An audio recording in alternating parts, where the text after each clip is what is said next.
I should do that, but I am not gonna. You know? Yeah, I experienced that a lot when my kids were younger. Or I shall do that. Yeah.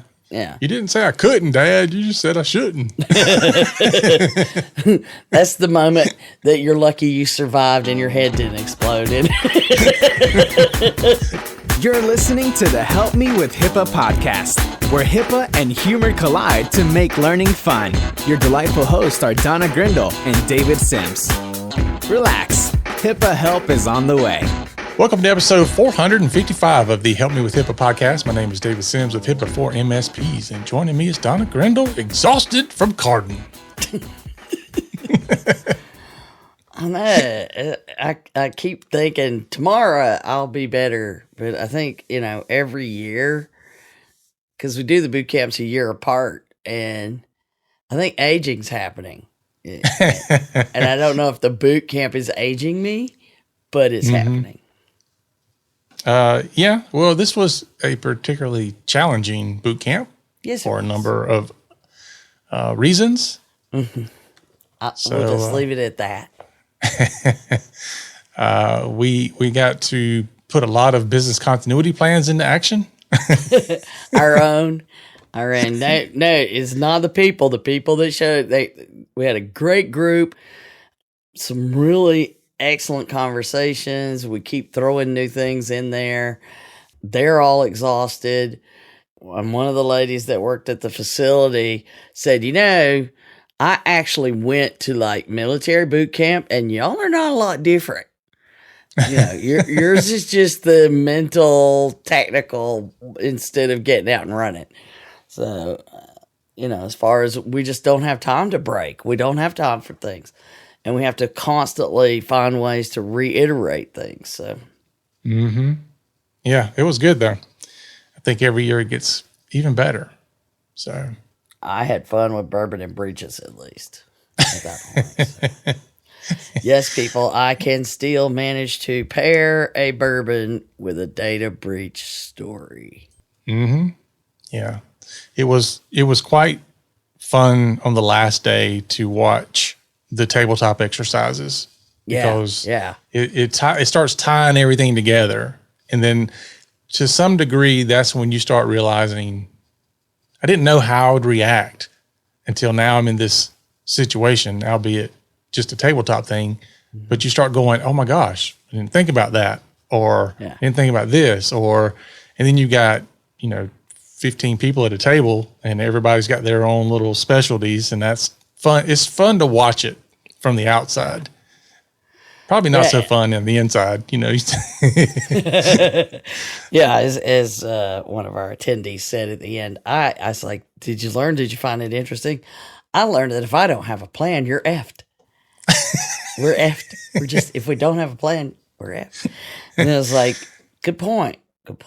I thought we were trying to say that earlier, but boy, just taking the time, and it's really challenging to do a tabletop exercise in an environment where you don't all have a plan that you're evaluating. So you're just pretending that you have a plan, but we have such an eclectic group of people. We have people that understand the clinical and the business management and the administrative part and the billing part and the coding part and the technical people.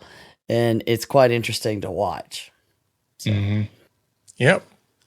Well, the other thing to be quite interesting is our topic for today, which is AI, risk management. Hey, because we kept bringing it up. Yeah. My fear with AI risk management is that it'll change in the 2 weeks it'll take for this episode to drop. That's why I'm not committing a lot.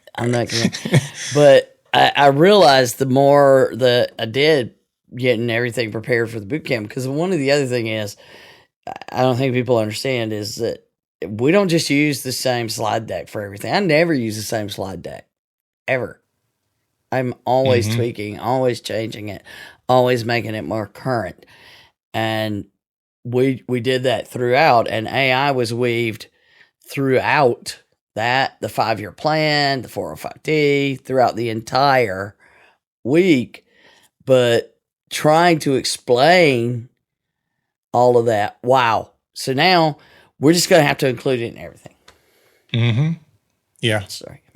Yeah, you bring up changing the slides. There were a couple of sessions we did where I'm like, oh, yeah, this is where we talk about whatever. And I get to the end of it and go, where did that go? It's like it's in a completely different area now. Yeah. So that was fun. All right. And then we got a few other things before we get to that are some eye-opening things, to say the least. But we do want to shout out to our listeners and those who like and share and subscribe and all those things. We appreciate it. So you can find us over on YouTube if you want to watch the crazy faces Donna can make. And Yeah. it is definitely a more colorful version. But yeah, so thanks, folks. All right, so let's jump into our HIPAA briefs, because this Change Healthcare thing, man, you think it's going to slow down and level out some, but guess what? Mm-hmm. Remember the guy we talked about initially that got screwed over because he was like the one that did the whole attack, and then the ransomware as a service group came in and were like, nah, we got this. And we're not going to pay you your commission. Yeah. So you're out. They're taking the money and running because you're so shocked that the person you were committing crime with crimed you. Yeah. Yeah. So you can't trust a criminal. What's the world coming to? But so what's happening now is this guy, which apparently goes by Nachi is his name. And he was, again, he was duped. They say the individual going by, quote, Nachi. Yeah. Well, he's come back and he's like, look, I've got this data and I need some money because I didn't get my commission payment. So Change Healthcare, you seem to be dishing out some money right now. So you can give me some of that, or I'm going to take this information and sell it to the highest bidder on the dark web. Yeah, and I mean, you've seen variable amounts of supposed data. It's 3 terabytes, it's 1.5, all over the place. But based on what we know about the impact to the sector, there's a lot of data. Mm-hmm. There's got to be a lot of data. This thing's huge. So there's a lot of data involved, clearly. How much did they take? We don't know, but clearly they were able to prove enough to get $22 million. Mm-hmm. And then, talking about honest criminals, who's to say that we won't pay this guy, or they won't pay this guy, and then he still won't sell it to the highest bidder on the dark web? I know. It's like, if you can get that much from, I mean, where do you draw the line? And this is exactly why you don't pay them. Right here. Mm-hmm. Because they're not going to do anything. Right? They're not. Well, we agree. Yeah. There's no telling what he'll do with this. He could start contacting the individual patients and start, trying to get money out of them. I mean, it's just, the whole thing is, it's not going away yet, and it's not likely to go away for a long time. No. There will be a cascading number of events that will likely happen with this. So, with that, though, 405D, not in relation to this, but put out a new poster a couple weeks ago. So it's worth noting that they put out a new healthcare threat identification poster. And we like to remind everybody that there are free resources out there on 405D's website. And this is one of them that just dropped. So go grab that poster and print it out, or get copies made, hang them in the office, or use it for training, whatever you want to do. Yeah, there's plenty of content being rolled out, 405d.hhs.gov, on a pretty consistent basis. We cover the high notes when something big comes out, but this is a reminder that there's always some little something dropping out there to help you, freely available, educational, security awareness, guidance, something. Mm-hmm.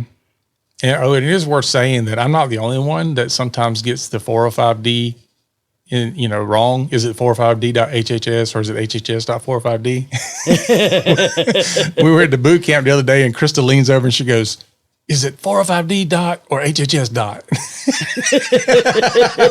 And I said, I messed you up whenever I got it. I kept getting it wrong on the podcast. She goes, yeah, I can't never remember which one it is. Bless it. You torture her. You know. Yep. But so, we all got to do our part, right? That's true. Yep.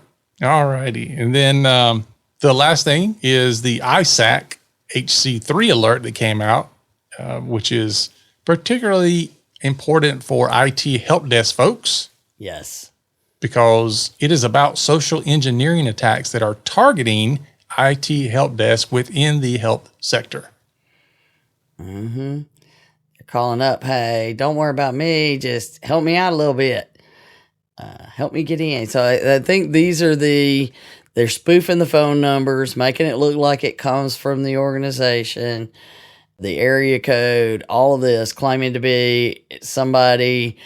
I think this one is claiming to be an employee in a financial role, and they can provide identity verification. This is very much like the MGM attack that we just talked about, and they're aiming it at specifically at healthcare now. The whole hands-off healthcare, that's gone to the wayside, I think, at this point. Mm-hmm. There's fewer and fewer of them that try to leave it alone. So the threat actor registers a domain with a single letter variation of the target organization, created using an account impersonating the CFO of the target organization. Isn't that awesome?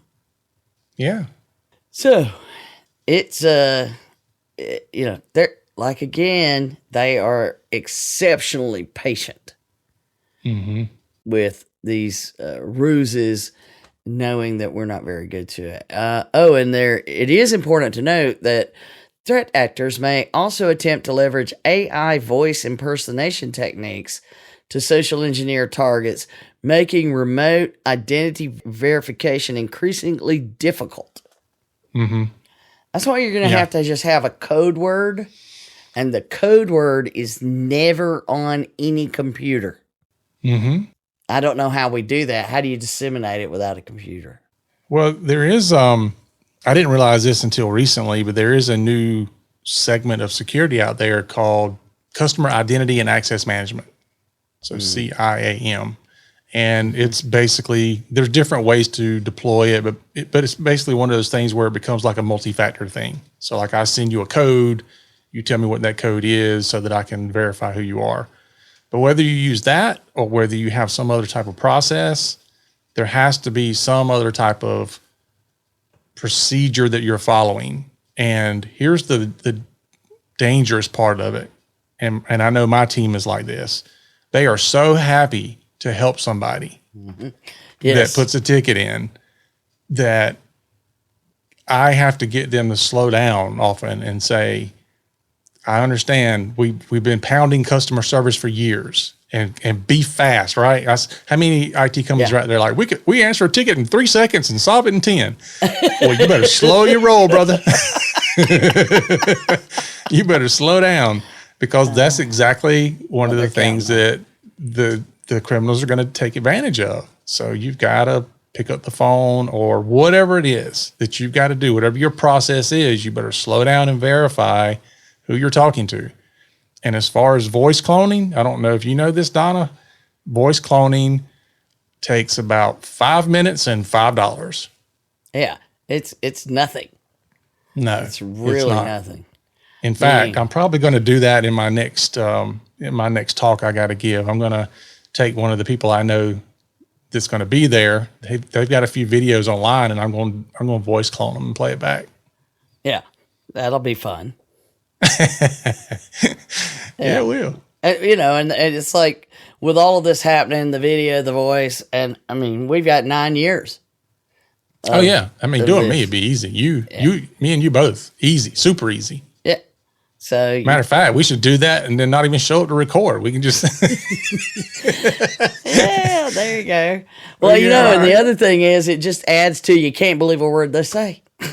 No, we both listen to Darknet Diaries. When I was driving to Georgia, last week. I was listening to the latest episode, and at one point, Jack, the host, he says, "So I'm going to play 2 different pieces of audio for you, and you tell me which one you think is the AI version of my voice." And he plays one, then he plays another one, and he goes, "All right, if you said the AI one was the first one, you're right. If you said it was the second one, you're also right."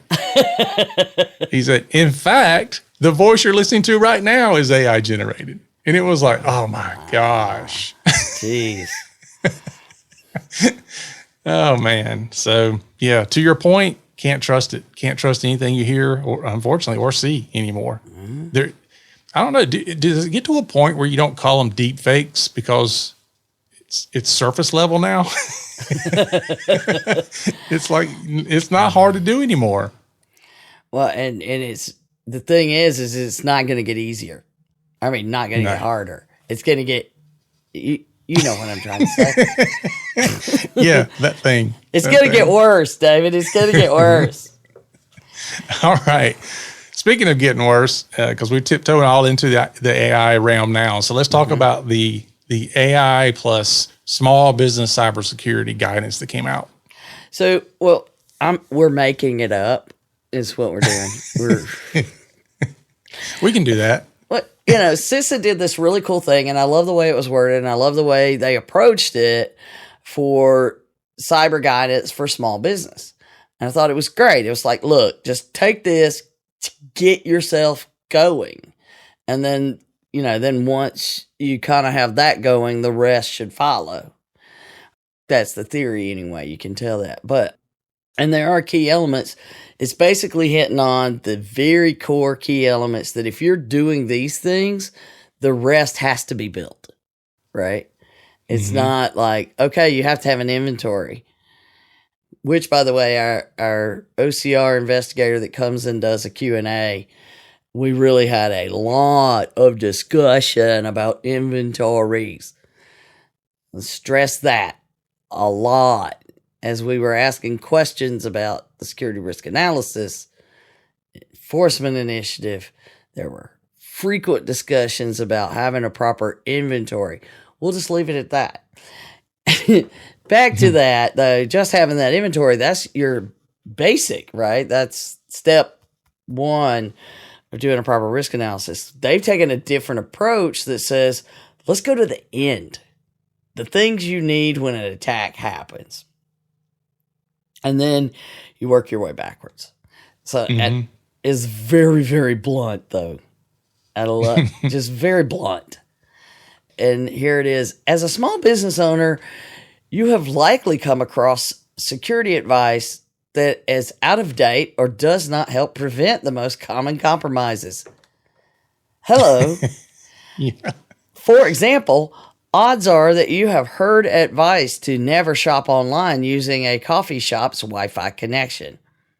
While there was some truth to this fear a decade ago, that's not how people and organizations are compromised today. The security landscape has changed, and our advice needs to evolve with it. So know that this is all small business. We have no way of knowing what words I'm going to use. My brain may say. You can cut them short. My brain may tell me to use this one, but But they created, and they say, below we offer an action plan informed by the way cyber attacks actually happen. Okay. I can get that.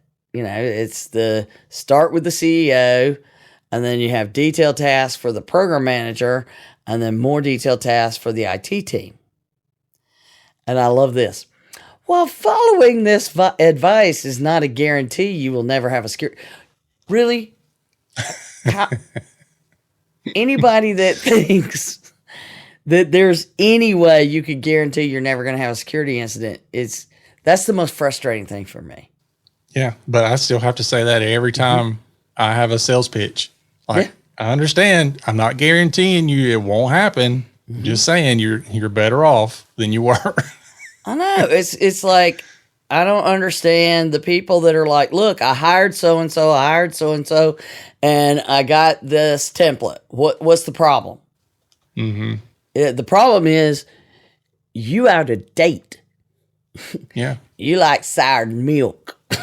You got to quit looking at things like our ancestors did. Yeah. Like us. If you're still only having antivirus, then yeah, you quit acting like our ancestors. Yeah, I mean, if you don't even understand, we just give up and call it antivirus because it is too complicated to try to explain all the details behind it. But if you don't understand that what we used to call antivirus is not even in production anymore, that they don't even make that anymore. I mean, yeah, like when's the last time you've heard of an actual virus? Yeah, doing much damage. I mean, it happens, but it's not your biggest threat. Anyway, but that's kind of like, it's one of those terms that'll be with us forever. But what that used to be is nothing like what it is today. So again, it's here's the focus we should have. While there was some truth to this fear a decade ago, that is not how people and organizations are compromised today. That's it. Not yet. It'll come back around. It's like fashion. Yeah, because somebody will do something. But yeah, you're right. We never say it'll never. You just can't say never. No. There's very few things in life that you can say now. I can think of a couple, but they're very narrow. Yeah, they probably have to do with death and taxes. That's about the only two. No, not really, because many people, you always hear they cheated death and they never have to pay taxes. So they cheated taxes. They cheated taxes. You can only do either one for so long. Yeah, well, there's plenty of people that have found ways to pay zero taxes legally. So yeah, well, somebody once told me that death pay for the roads I drive on. Somebody once told me that life has a 100% mortality rate. Yeah, I have a shirt that I got years ago that says, "Don't take life too seriously. No one gets out alive anyway." So, ain't that true? Yeah. So this is the message that we've been doing on this podcast. This is the message we said over and over and over in the boot camp. The folks that come to our boot camps over and over, they get new information every time because there's new information. It's not because we've learned things that we're old. And we are old. We get that. Speak for yourself. Really, you're way more gray than I am, bro. Yeah. Well, luckily we don't measure age by gray. Okay, but I'm just saying. Well, part of that's putting up with you, but anyway, go ahead. And vice versa. As I made clear, you're like gum on my shoe. It's never going away. And I can't ever figure out how to get rid of it. So I just get used to it. All right. Sticky. There's a little sticky something every step you take. All right. So here's the thing is, if you can read through this and hopefully, here's the thing, David, I was trying to figure out how to write this, that if you are a small business owner and you read this information, there's only, there's ignorance that for whatever reason, you truly do not understand that they are talking to you. Mm-hmm. There's arrogance of, I don't have to worry about that, And then there's just flat out negligence.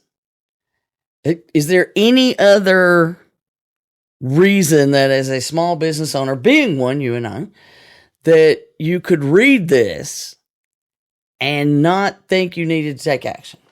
I mean, I can't think of anything. I don't even see how you can claim you didn't know anything anymore. Yeah. It's the same argument that you would have, back to taxes. Like if you don't pay your taxes and you go, "Oh, I didn't know," they don't care. You opened a business. It's your job to know. And I think cybersecurity is the same thing. Like if you're going to open a business, it's your job to know what you should be doing to protect yourself. Yeah. And not just you, but your employees and whoever your customers are, be it patients, clients, one-off consumers. You are obligated to do certain things to create a protective environment. And if not, then you're doing ignorance, arrogance, and negligence. So we've looped right back around.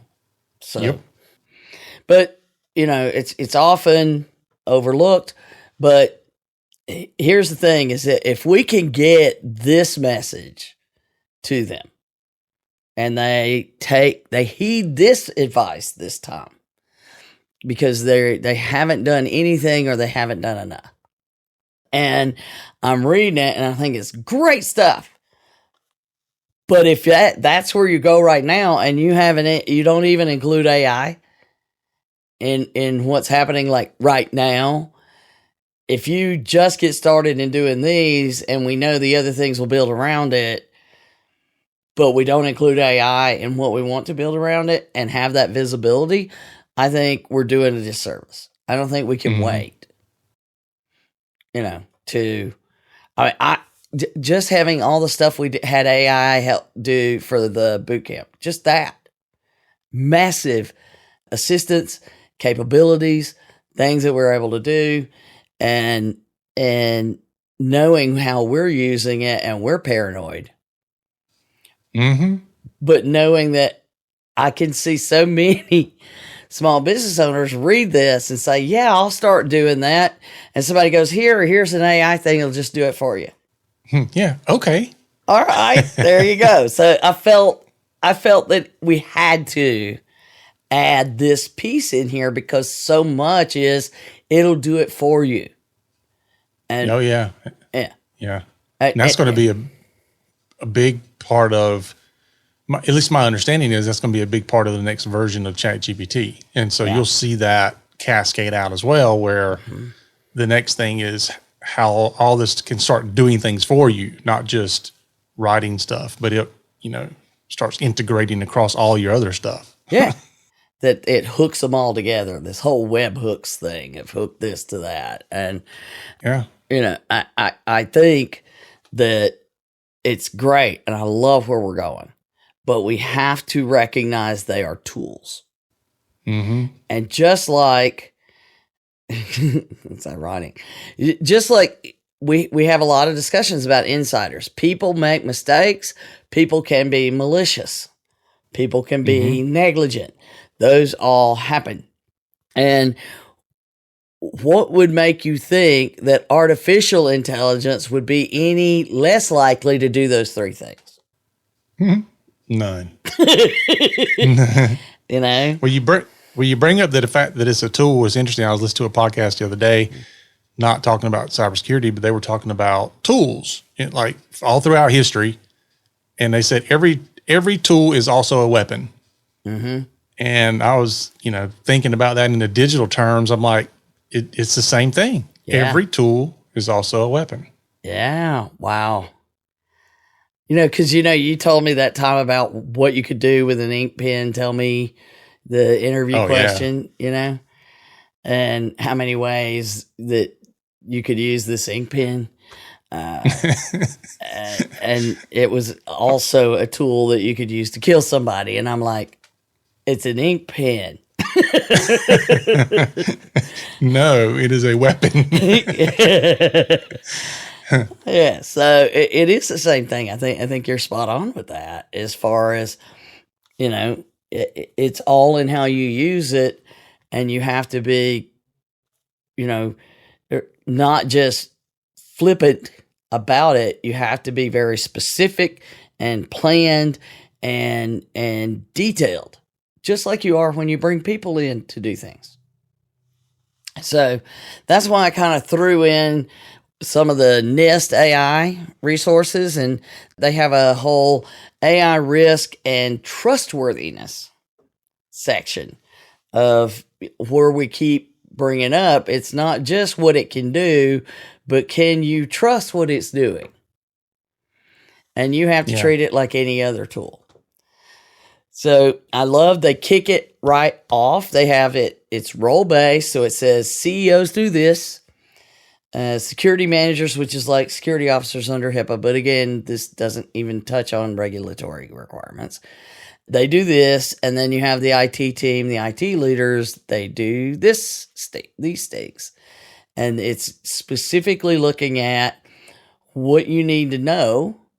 And so you got the CEO setting the tone. Mm-hmm. And there are some great lines in here, like how it's written. It cannot be more clear. Cybersecurity is about culture as much as it is about technology, is one of the quote. And that's directly from this article, which of course we link to, and the 4 words, culture cannot be delegated. Period. End. That's a mouthful. I know, but you know what I mean? It's like, it has to be non-negotiable from the top down. Yeah.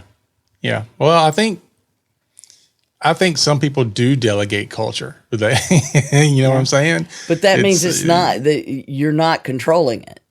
Right. I don't mean that this is wrong. I mean, they shouldn't delegate it. They are. By not doing anything, you're allowing something else to control the culture.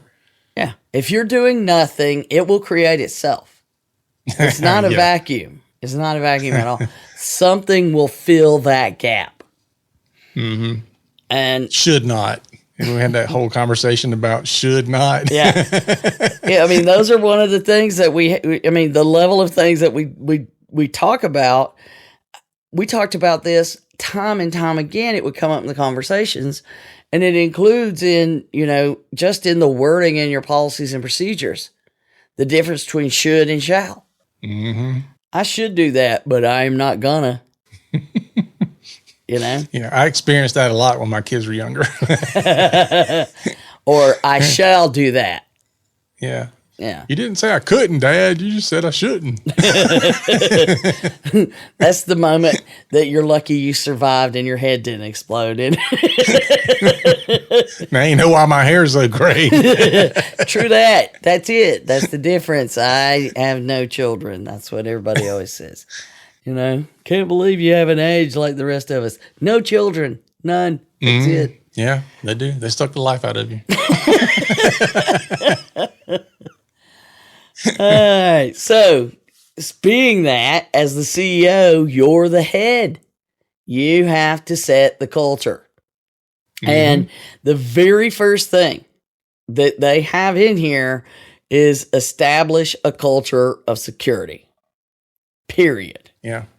I mean, that's an interesting exercise for most places, especially small organizations. Like, have you sat down to really think about what is your culture and what do you want it to be? Because you have a culture. Yeah. Yeah. Whether you want to or not. Right. So what do you want it to be? And then how are you going to make it that? And then what we're saying is you should throw security in there. Yeah. And whatever else you want it to be, throw security in there. Mm-hmm. And it's a great, I took exactly the way it's stated here. Make it a point to talk about cybersecurity to direct reports and to the entire organization. If you have a regular email communications to staff, include updates on security program initiatives. When you set quarterly goals with your leadership team, include meaningful security objectives that are aligned with business goals. And then here's the thing that we say over and over is right here. Security must be an everyday activity, not an occasional one. Mm-hmm. It's not convenient. It's not optional. And you have to be able to do your job. Donna's rules of security. There we go. We're done. But they put in here, set goals and then make sure that they are actually done and track things like the number of systems that are fully patched and the number of systems that are backed up and tested so that you can restore, which is really what you're supposed to be paying for. But that key element right there, if you don't do that right, nothing else matters. It's kind of like if you don't do the security risk analysis correctly, your risk management plan not going to matter. But even if you did one correctly and you didn't have that culture of security, I don't know that it's really going to matter other than the regulatory. That's when you get HIPAA books on a bookcase shelf. Just give me this so I can put it in a binder on the shelf is not security. And nothing drives me more nuts. But we don't have to talk about that, do we? Well, I mean, this is why we started doing privacy and security programs, not a compliance program. Right. Don't give two thoughts to your compliance program. No, it is an element of risk. It is not the risk that, I'm just going to start doing this. No, it should be an element of the risk you face, not just, just do this and check the box. So we've talked plenty about check the box compliance, and compliance is not security. Security is not compliance. You have to do them both. Anyway, so that piece is that piece of how do you read that as a small business owner where it's explicitly stated, you cannot delegate this. You cannot delegate it. It matters. It's not about the technology. Without the culture, the technology can't do much. Not anymore. Yeah. So it has to become a non-negotiable part of the organization as a whole. Now, the rest of the stuff, if you don't do that, the rest of the stuff doesn't really matter much. Yeah. But can't delegate it, can't eliminate it, can't automate it. Got to do it. Yeah. It's the only one, because everything else is about participating, but for the most part, delegating. So select and support the security program manager. And they make a point of saying, it's not an IT or even a security expert. It can be, but that's not the skill we're looking for. Right. And that's just like the HIPAA security officer. It's not a technical skill, but for some reason they think everybody needs to be the technical person. Well, I think in some cases it's better if they're not technical because they have a way of being able to talk about it that is absolutely non-techie at all. Yeah. For me, even though I can explain it in a non-technical way, I have to use brain power to do that. It takes a lot of effort. Yeah. It's like, okay. But it's funny because I have somebody on my staff not technical at all. And so I'll go to her often. I'm like, how do you see this? And we always have to work on that communication piece. No matter what it is, and we even cover that at the boot camp. It's that everybody's on the cybersecurity team, but that's going to require us to learn how to communicate better. And just go with it instead of demanding the other side do yours. It's not going to get us anywhere. And it hadn't so far. I don't think it's going to start. So it doesn't mean that that's the person doing the work, but it's the support part. The task is select and support a security program manager is exactly how it's stated. Yeah. Don't push against it. Yeah. You can select it, but if you don't support it, again, that goes back to your culture. So you got to support the security program and the manager assigned to it. Then it's review and approve the incident response plan. And look, if you're the business owner and you don't even know what the plan is, if things go boom, you're delegating everything about being the business owner. You're not really the business owner. What is it? The business is running you. Yeah. It's the working in your business versus working on your business. This is the working on your business part of it. And then participate in the tabletop exercise drills. I think it's absolutely essential because just like you said, when we had them in that tabletop on Friday, after we'd talked about all the things, but sitting there and imagining yourself in that scenario, what would you do? And you know nothing. I can't give you all the information. You don't know.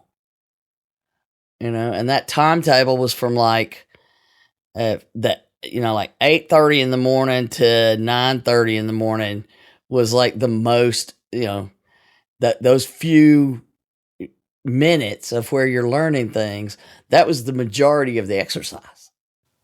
Mm-hmm. So I think that's absolutely essential. So yes, you have to participate. It said you need to understand it and approve it and participate in the exercises. Okay, great. And then support the IT leaders. It doesn't say pick the IT leaders. It says support the IT leaders. And it again, without the support, but you also have to ask questions. You don't just go, well, IT said we should do it that way. Mm-hmm. That gets back to the people, process, technology, and I have to be able to do all three. Well, if you don't control the fact that IT wants to be the party of no, and they have to learn how not to, that you have to have all three rules of security. And like we always teach, IT is really good at 1 and 2, not very good at 3.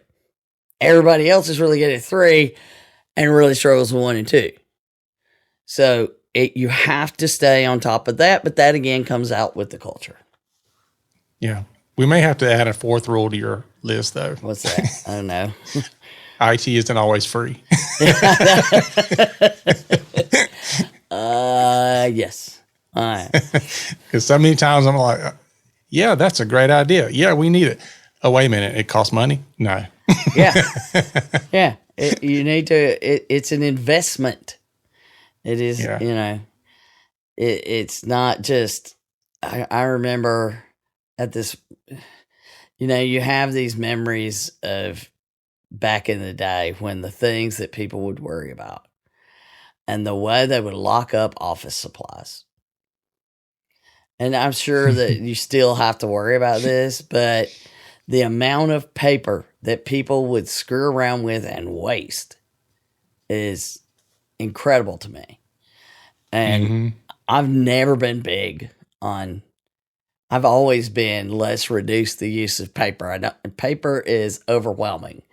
So at some point, they would ration a Post-it note, not a Post-it note pad, a Post-it note would be rationed. You can't do that with IT. You can't do that with technology. And that's, you're either secure or you're not. You don't ration it. So it's a different mindset. And I think so many people still have the mindset of, I want to spend the least amount possible. Whether it works or not is irrelevant. I just want to spend the least amount possible to check that box. And that's what we're talking about, is the very different. But as the CEO, we add in now our AI part. That's the CISA part. Consider AI now and in every meeting moving forward.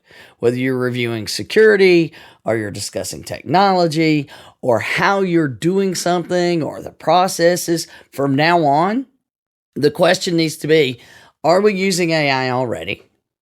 Any version of it? Is it something that we don't even know we're using? If it's in there, have we even vetted it? Do we know how it works? Do we know anything about it? And is there a way that AI can help us solve this problem? And then once you know that you're evaluating it, I really liked that they have a list that they came up with of what are the characteristics of trustworthy AI systems. Makes sense. They're valid and reliable. So we know that it's true and it's consistently the same. And they're safe. They're not going to tell you it's okay to shoot yourself with that BB gun to test it. Not saying I ever did that, but there's a reason I know that's not the way to test it. You cannot catch a BB. I have confirmed that through physics tests. Because you were watching That's Incredible back in the 70s. I was testing a theory of the dynamic of speed and surface slowing things down. But I left out that the chances of the BB being able to slide on a surface to slow it down instead of hitting it and bouncing off, I didn't calculate that in. So, thankfully, it was just a huge blood blister on the pinky finger, like the whole tip of the pinky finger.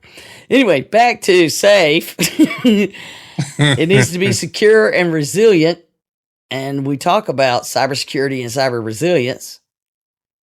That's exactly what we're talking about. It has to be accountable and transparent. Accountability is something people don't really care for, I know. Explainable and interpretable. If I can't tell you what it's doing in general terms in a way that you can understand it, one must question more about what's happening. Baffle you with BS. Yeah. Privacy enhanced. So we need to make sure that we're not ignoring privacy and what little is still left, throwing it to the wolves with AI. And then finally, fair with harmful bias managed. And if we're not accepting that the bias is in there, we're really in trouble. It's built in. It's just the way it's the way the brain works. And if it's an artificial brain, it's going to have the same bias. If it doesn't know, you don't know what you don't know. Therefore, you have bias. That's just the way it works. You don't know what you don't know. How many times did we say that last week? You don't know what you don't know. But underlying it all is valid and reliable. And if there's any failure, we have to have accountability and transparency. Mm-hmm. Understand that, learn that, know how to ask those questions. Because if you're implementing AI at a very rapid pace, but you're not figuring all this out, you're negligent. Because it'll come back to bite you, promise. It's like somewhere is the question will be how bad? Will it be a blood blister on your pinky? Or will you lose a hand? So, anyway. So, there's the thing. CEOs set the path. Without them setting the tone, defining, and supporting everything, everything else fails. Then we get to it's pretty straightforward parts. Now it's the security managers, security officers. Their job is to steer the ship.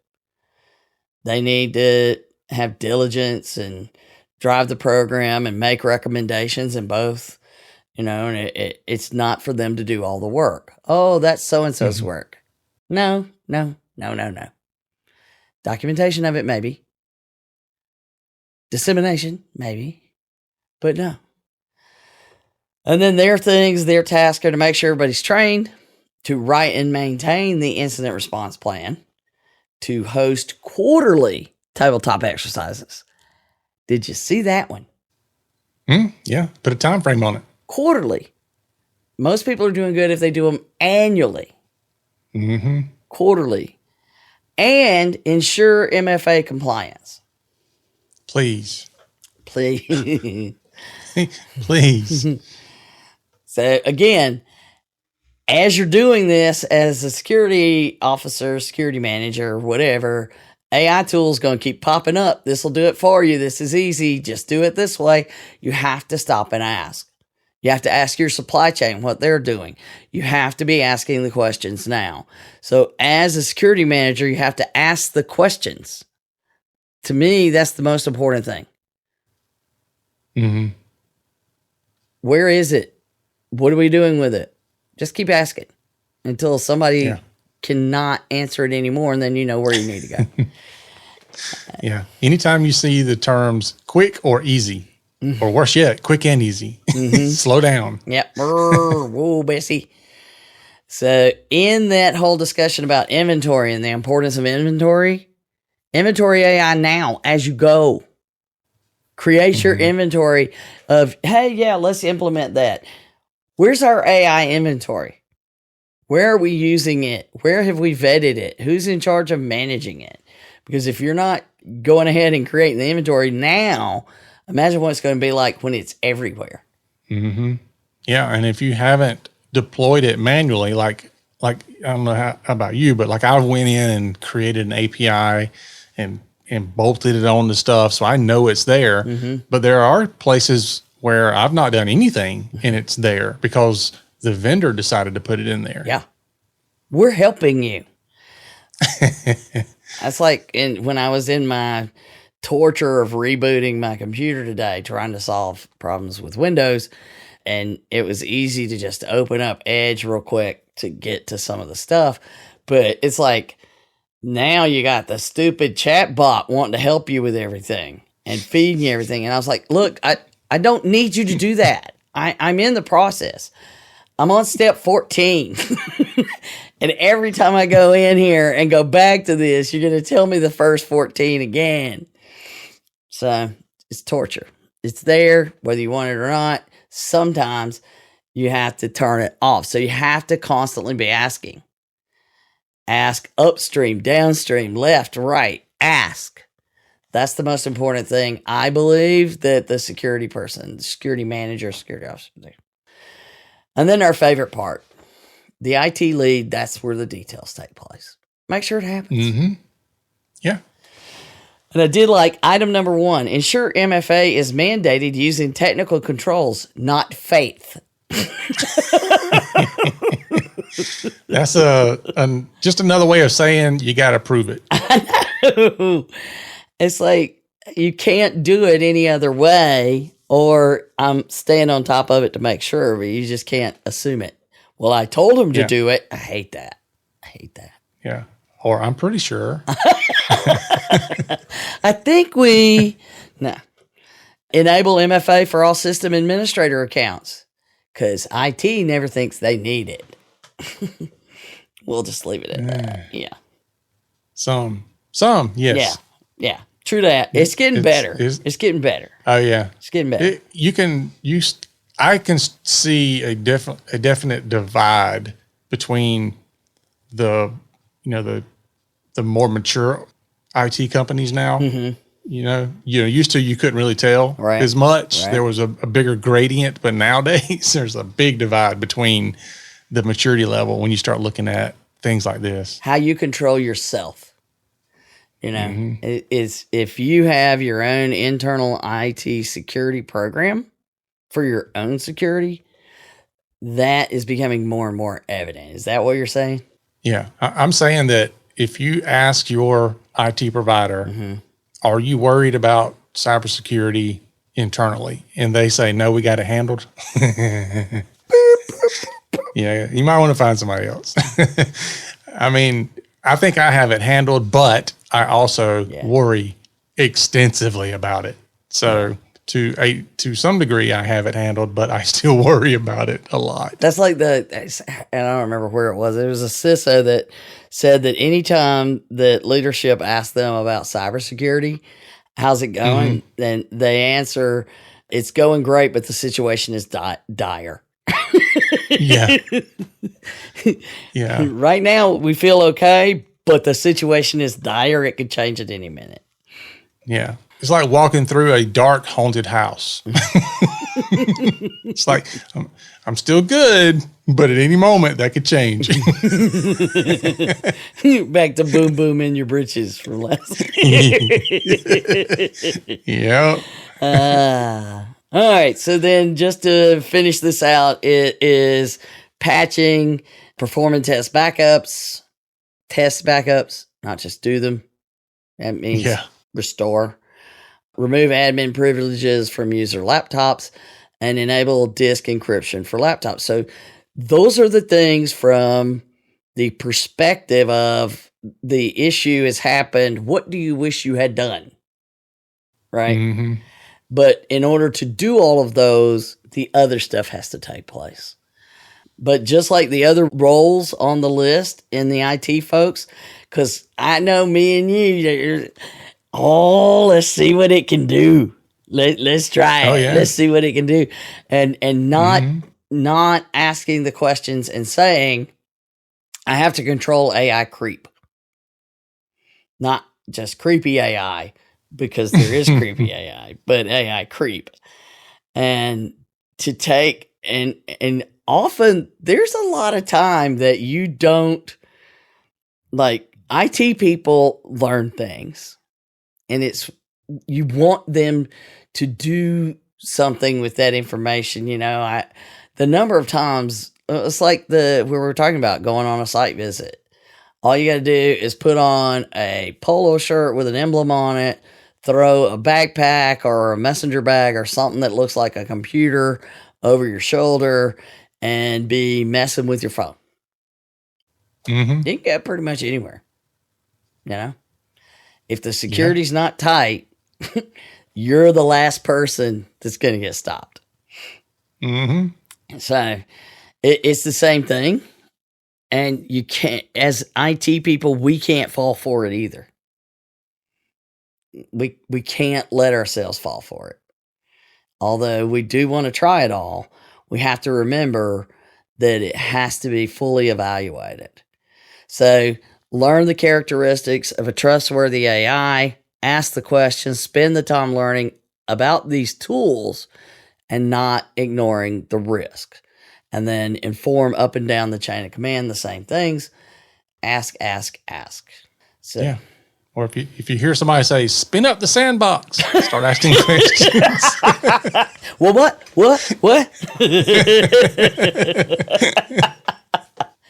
Yeah, that's right. That's the perfect way to put it. Yeah. All right. That is our show for today, folks. Thanks for listening. Be sure to join us again next week. Remember to follow us and share us out on your favorite social media site. Remember, for Donna and myself, that HIPAA is not about compliance. It is about patient care. Help me with HIPAA. Let's get it right. Protect your patients day and night. Donna and David, the experts on your side.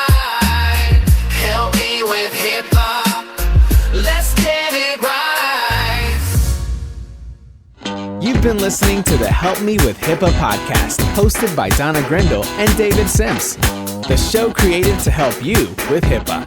For more information or to ask us a question, visit our website at helpmewithhipaa.com. Neither Donna Grindle or David Sims are attorneys, and they do not offer binding legal advice concerning regulatory compliance. The information in this podcast should not be relied upon or construed as legal advice in any way. Consult your attorney for legal advice concerning compliance with HIPAA regulations.